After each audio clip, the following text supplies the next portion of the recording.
রহমান আইনের প্রতি শ্রদ্ধাশীল হয়ে আজকে বিজ্ঞ আদালতে সমর্পণ করবেন। এই মামলাটি হচ্ছে সজীব ওয়াজেদ জয়ের অপহরণ ও হত্যা চেষ্টা সংক্রান্ত একটি মামলা, যা আসলে একটা বানোয়াট কাহিনী এবং ওনার অনুপস্থিতিতে ওনাকে এক ধারায় 5 বছর আর এক ধারায় 2 বছর, মোট 7 বছর সাজা দেওয়া হয়েছে। দুর্ভাগ্যজনক আমরা দেখতে পাই যিনি সাজা দিয়েছেন সেই বিচারকের ছবি আছে আমাদের, যে সেই বিচারক সজীব ওয়াজেদ জয়ের পিছনে হাঁটতেছে।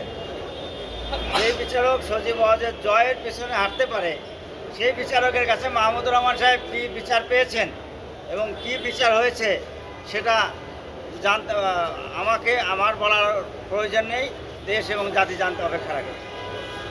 আজকে কখন তিনি আত্মসমর্পণ করবেন, আপনারা জামিন চেয়েছেন কিনা, আর হচ্ছে গিয়ে কার আদালতে?